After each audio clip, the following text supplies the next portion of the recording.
ready to roll.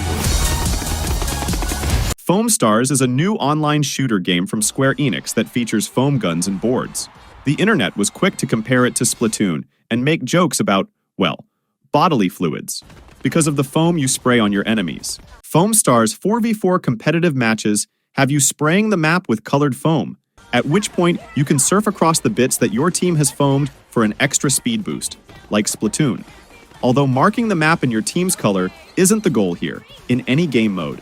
Foaming enemies slows them down until they're so drenched, they're trapped in one giant foam ball, which you can then surf into for an elimination, unless an enemy surfs there first and bashes them out, encouraging you to get close and aggressive. My favorite part of this whole idea is that saves or eliminations can also be countered if you surf into the foam balls before they hit terrain, which sometimes leads to soapy football chaos as giant balls fly back and forth across the arena. Cutting across the foam clouds, hopping over enemy foam, and retaining momentum is genuinely tons of fun. Eventually, the warm bath time tones lulled me into a flow state where I dive into a surf, jump into the air, aim down to cover more ground, rinse, and repeat. There's an easygoing rhythm to Foamstars that sits comfortably with its casual party-based goals. Bubbles jump up when you do a quick drift. Projectiles deliver an oomph when they land.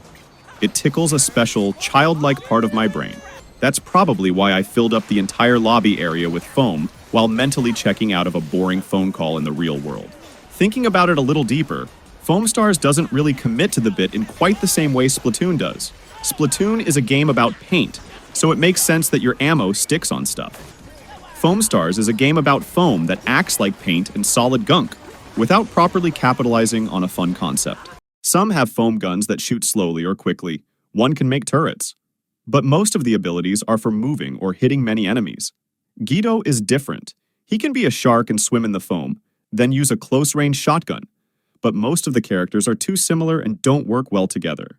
The colors and the bubbles and the splashy moves and the zooming foam balls also create so much visual noise that it's near impossible to see much beyond all the stuff. So, my strategy mainly boiled down to getting as close to an enemy as possible, using my abilities, and then unloading a clip full of foam. That main loop is, again, fun, but doesn't change depending on who you're playing as. Hero shooters are more fun with a team, where you can mix and match skills to boost each other and cover your flaws. Foamstars fails to do that, because the abilities are too similar and don't matter much for your team. The movesets are also not very flexible or inventive, and the game modes are few and boring. Maybe Foamstars is for those who left Overwatch and want to play solo. But I'm afraid the game has no more surprises after 3 days. I don't see how I can win in different and exciting ways, like when I first saw a D.Va bomb on a frozen enemy team in Overwatch and got tense and anxious. There are no ranked modes yet, so maybe Square Enix has a secret and addictive progression system to keep me hooked. But with these characters, I wouldn't spend $37 on skin packs for a game that may not last long.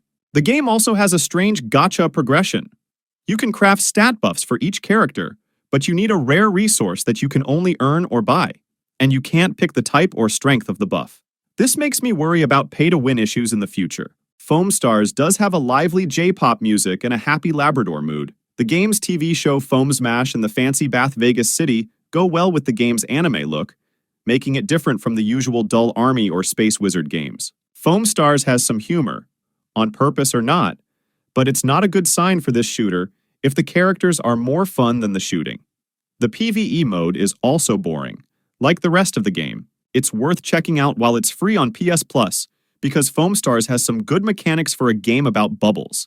But I don't know if I'll play it again without better characters, team combos, or goals other than foam everyone. When you pop its bubble, you'll see it's just a paintball game with a bath theme and not much lasting appeal. Thank you so much for watching this video. I hope you had fun and found it useful. If you did, please smash that like button and share this video with your friends. Also, make sure you subscribe to my channel and turn on the notifications so you don't miss any of my future videos. I love reading your comments, so leave me one below and tell me what you thought of this video and what you want me to do next. Thanks for watching, and I'll catch you in the next one.